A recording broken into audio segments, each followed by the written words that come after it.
loyal partner had warned me. Reclaiming my power as Keeper of Time might have unforeseen consequences. In this, as in most things, he proved prescient. The process I had undergone did irreparable harm to my body. Taking back my power had cost me my immortality. While my lifespan would still stretch across eons, I would one day perish. And if the war with Titan Shang Tsung taught me anything, it is that this timeline is not safe without a protector. Yet I had never given thought to choosing a successor. Who is it that could replace me and protect my new era? The answer, of course, is Geras. Tireless and meticulous, he is perfectly suited to be entrusted with this grave duty. And no one knows better the temptations of the hourglass. I have no doubt he will be above them. I couldn't believe that Liu Kang welcomed me in Earthrealm, or that he thought me worthy to study with his Shaolin masters. After a lifetime of wishing for one, I finally had a home. But my joy was tempered as I thought about Serena. My shadow sister was still under Quan Chi's yoke, and she deserved a life free of him as much, if not more, than I. Quan Chi and my other sisters proved tenacious, but they were no match for my blade. I snatched Serena from them. Then Liu Kang helped me break Quan Chi's spell. Her mind free of his influence for the first time in years, Serena chose to join me in Earthrealm. My sister and I once again fight side by side. Only now we do so for Earthrealm. Together, we have formed the Order of Light. General Shao's revolt left Outworld's armies in tatters. We were vulnerable to enemies both foreign and domestic. That's why my sister asked me to take command, to stitch her military back together and purge Shao's loyalists within it. She trusted only me with the task. The soldiers, however, had little faith. They thought me a spoiled dilettante, unprepared and unfit to serve. That I could fight mattered little. All that mattered was that I wasn't one of them. I finally earned their loyalty by orchestrating an epic victory over Shao and his rebels. Though the general himself escaped, his forces were smashed. For as long as I am able, I will lead the Empress's armies in defense of Outworld. Through strength, we will achieve peace. Kuai Liang and I were working hard to build our new clan. But even with the help of his close friend Harumi, it was difficult. The biggest problem was finding the right initiates.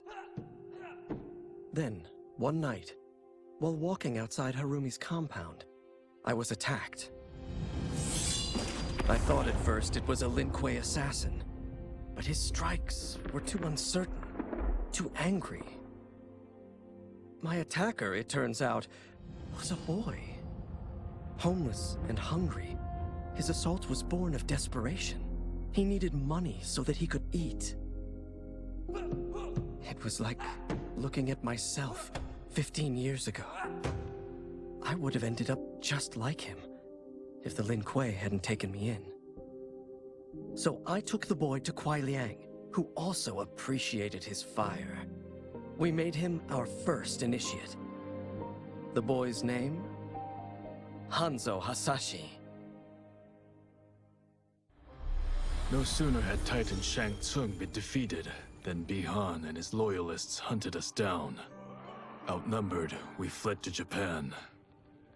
There, we sought refuge from an old family friend. As children, we played together. But Harumi Shirai was a woman now, the head of her clan. Her strength, beauty, and intellect awed me. Also incensed by Bihan's betrayal, Harumi agreed to help me forge a new clan, one that would stand against him and defend Earthrealm. Her aid proved invaluable, and as time went on, we grew closer. To honor Harumi and pay respects to my new bride, I named the clan after her, calling it the Shirai Ryu. Now the battle against my brother begins in earnest. The Shirai Ryu won't rest until Bihan is defeated, and the Lin Kuei's honor restored. Were it not for my godly counterpart, I would not have survived the battle against Titan Shang Tsung. Meeting him, though, raised questions. Why did I replace him in this new era? Why was I made mortal? Lord Liu Kang told me of his Raiden's nobility and righteousness, about his steadfast leadership in the defense of Earthrealm. He also told me about Raiden's dark side, how he could be consumed by rage and cast aside the rules he otherwise lived by. Making me mortal and incapable of such anger was to keep me from following in his footsteps. Though I understood the reasons why, I felt I had been done a disservice. To survive the coming battles, I may need the edge that only great rage can bring. As the Shaolin couldn't aid me, I sought out someone who could. Someone to stoke the fire within me and teach me to master it. For this, I could have no better teacher than the Shirai Ryu's Grand Master. With General Shao freed from prison, we began raising a new army against the royal family. Though many were eager recruits, few were good at soldiering. It was so bad, the general was forced to change tactics. He decided that we needed a doomsday weapon. That weapon isn't a thing, though. It is a monster. Onaga, the Dragon King. The general told me the old legends were true. That his ancient ancestor defeated Onaga, trapping him deep inside Mount Sagan. The Dragon King is still there today. His pent-up fury waiting to be unleashed. Because Onaga is so dangerous, the general wouldn't risk trying to tame him before. But now, he feels we have no choice. Though I likely won't survive, I accept this mission gladly. I can think of no greater honor than to give my life in the general's service. It was inevitable that the Shaolin Masters had me join them. They knew just how much future initiates could learn from me. Shujinko was one of my earliest. His ability to absorb anyone's powers and skills was amazing. With the right training, he could become our greatest champion. I knew that I alone could give it to him. But as his proficiency grew, so did his ego.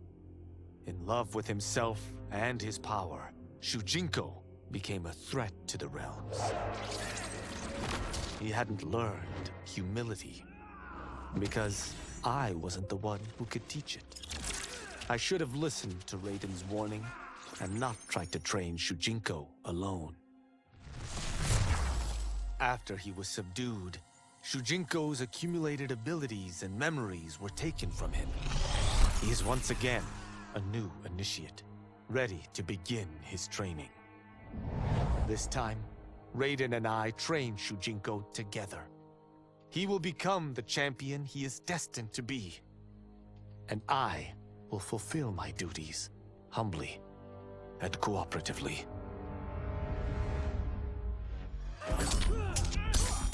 I wasn't looking for allies against the Yakuza, but I found one in Special Agent Jackson Briggs.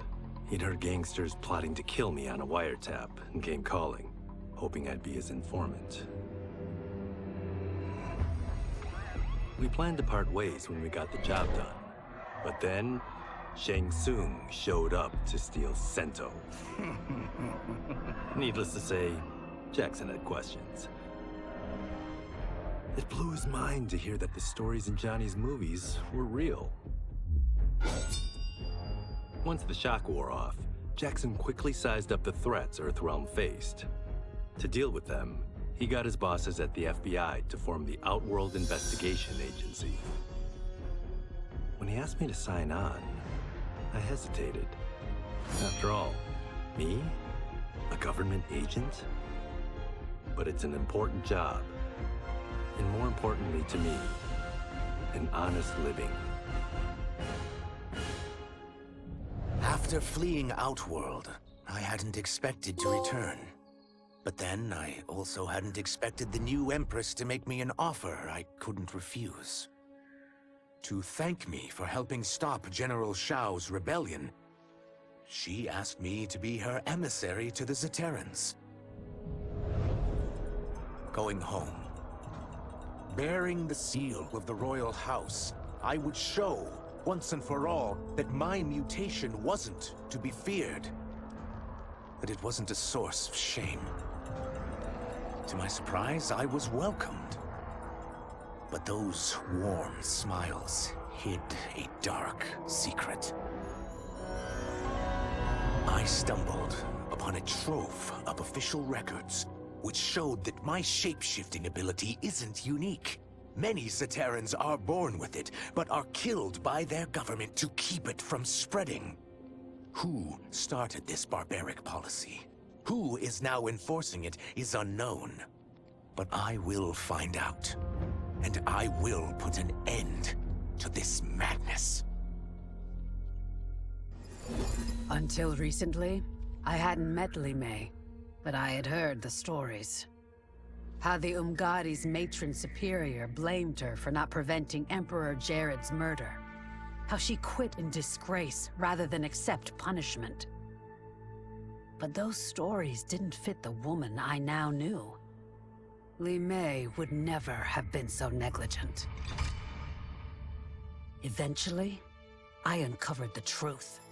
The failures and mistakes which led to the Emperor's murder, they resulted from poor decisions made by the matron superior themselves. They made Li Mei their scapegoat. When the Empress found out, she wanted the Umgadi disbanded. But I convinced her that it could be reformed. To make sure it did, she put me in charge. I am humbled by this sacred responsibility. The Umgadi, my sisters, they are my life. I will not let them be brought down by the acts of a selfish few. To elude capture by Empress Mileena, I joined Havik's crusade in Saido. There, I summoned more magic than I thought possible, and drowned out the old regime. Havik's longed-for anarchy had been achieved. He was more than satisfied. But I was left empty and broken. Had I been satisfied as Outworld's High Mage, not let myself be tempted by Shang Tsung, a great city would not now lay in ruins.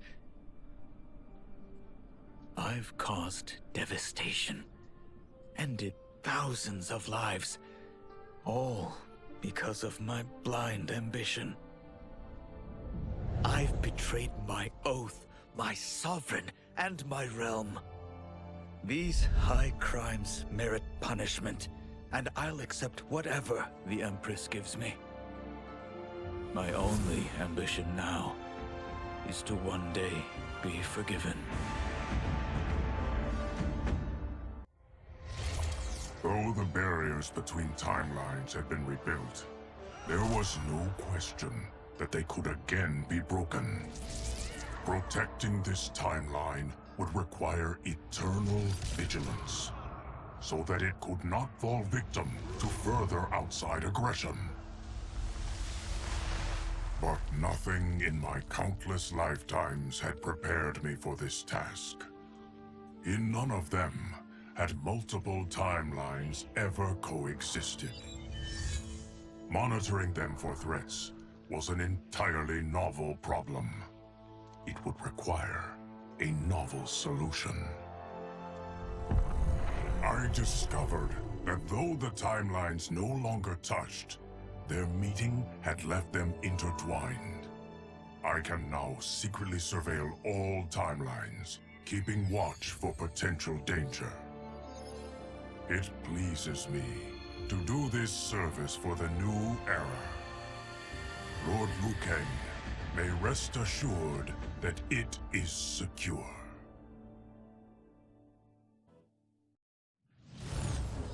The battle had been lost, but the war isn't over. I won't stop fighting until I take Outworld's throne. That they thought Lei Chin Prison would hold me is laughable. Once free, I began planning my next campaign. I would need an unstoppable army to overthrow Mileena. Unfortunately, most of my former soldiers lacked the courage to rally to my standard. Rebuilding my army would require finding new recruits. And that task is proving easier than expected. Outworld's golden age has left more than a few behind. Without hope, without power, they eagerly heed my call to tear down Mileena's government. As the darkness enveloped me, I took a long last look at my family. I did not expect to see them again until their souls joined mine in the living forest. But miraculously, my beloved husband delivered me from oblivion. Though he couldn't save my body, Jared had preserved my soul. Like him and countless others, I am now a part of Ermac. Yet ours is not a peaceful repose. The collected souls within Ermac have their own needs and agendas. Before we can speak as one, we must first reach consensus. I had thought, as the former rulers of Outworld, I and Jared would hold sway. But here we are, two souls among many thousands, fighting for the right to be heard. And if there is one thing we do well together, it is fight. We will win the right to govern Ermac as we once had governed Outworld. And we will rule for the benefit of all. Quan Chi's plot collapsed. Along with it, my plan to secure new beings to feed my starving people. Because I'd advocated for partnering with him, I was held responsible. If I didn't seize for Viternus' new feeding grounds, the Coven would banish me. But then, I had a revelation. I didn't need to conquer realms to feed my people. I simply needed to capture enough beings to breed them. Once they multiply, Viternus will have a limitless, renewable source of food. And I only need a few thousand to start. A number so small compared to the billions in the realms that no one will notice as people go missing. But it will be more than enough to establish our breeding stock and feed a ravenous Viternus.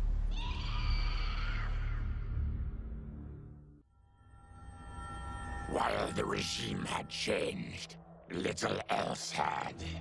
My people still suffered in silence, ignored by the rest of Outworld. Though now I knew Empress Mileena's secret, that she was also afflicted with Tarkat. If anyone would help, it would be her. But how to get an audience? Sizos, He was the Empress's new emissary to the Zaterans. I asked him to introduce us. At great personal risk, he agreed. And as I'd prayed, the Empress was willing to meet. Even better, she would visit the colony. She was shocked to see how we lived. She moved quickly to provide for our care and comfort. Thanks to the Empress and Sizoth, we Tarkatans are no longer pariahs. Until our disease can be cured, that will do. As her reign began, Empress Mileena faced many challenges. To meet them, she turned to the people she trusted. Her sister to lead her army, and me to lead her Imperial police. Though I missed Empress Sindel dearly, I was glad my ties with her family had been mended. But while it was an honor to be made responsible for Outworld's internal security, I soon realized accepting the appointment was a mistake. I'm not cut out to be a bureaucrat, nor am I patient enough to navigate the Imperial Court's politics. I was at my best patrolling Sundo's streets, when I could feel the city's pulse and serve and protect its citizens directly. That's why I resigned my post and resumed my role as Sundo's first constable. I end each day knowing I've made a difference. Quan Chi's defeat had cost me everything. For months I had furthered his plot, and now I had to start over. Saido's people were still in chains. That's when Rain approached me.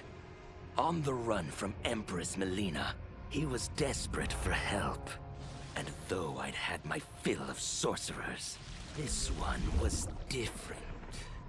I agreed to provide him safe haven. He agreed to help topple Saido's government. And topple it we did. Rain summoned a wave so fast, so powerful, that it crushed the capital. Saido's fascist rulers were swept away. My people are finally free.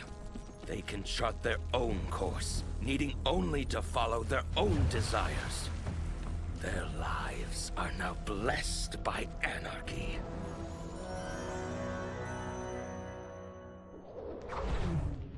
Since this whole thing kicked off, I'd wondered why Liu Kang chose me to be a champion. I mean, sure, I was killing it as a martial arts star, but it's one thing when it's all for show. It's different when you're playing for keeps. Then Liu Kang let me in on his master plan. He wanted the masses to know about the world beyond them, the one filled with gods and monsters, and he wanted me to tell him about it. But I knew revealing the truth all at once would be too shocking of a plot twist for most. That's why I pitched doing a bunch of stories, to slowly get people used to it.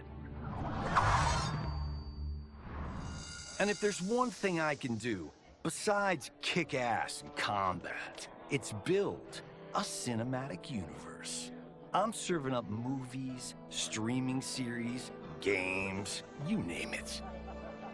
I like that I'm doing a public service. And it doesn't hurt that I'm making more than a few bucks. It's the kind of synergy that would make any studio mogul proud. After escaping Lei Chin prison, I was hounded by the Imperial Police.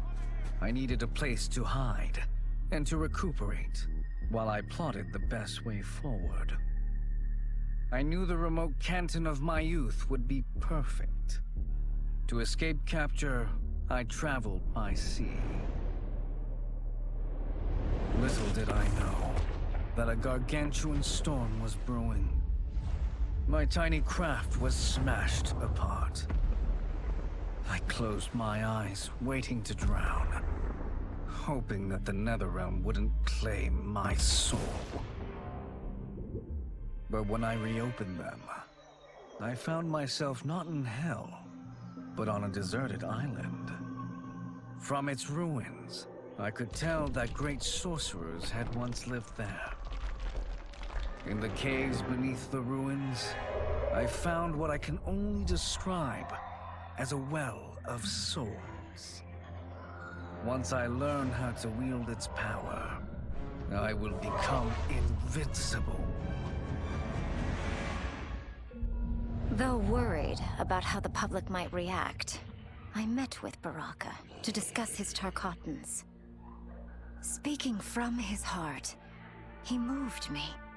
I agreed to visit his colony and see how his people lived. The conditions were atrocious.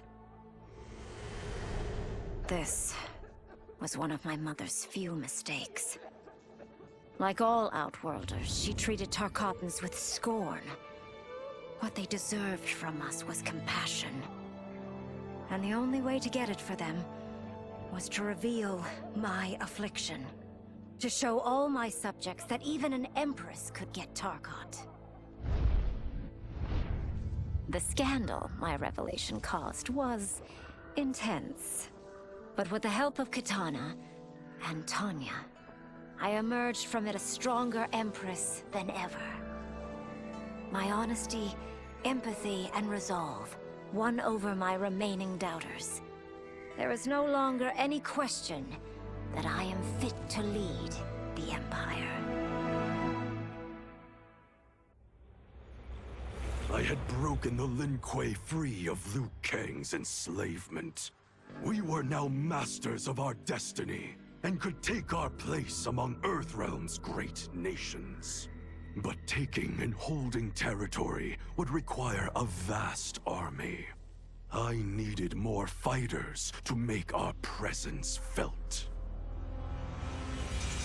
Then I recalled Shang Tsung's dragon warriors. An army of them would be unstoppable. But trafficking in such strong magic would surely draw Liu Kang's attention. Sector advised that we avoid detection by building our army using science, not sorcery. We've invested much into this endeavor, and we are beginning to see results. Once again proving the depths of Sector's genius. When we are done, all of Earthrealm will honor our desires and heed our demands. If not, they will face the Lin Kuei's wrath.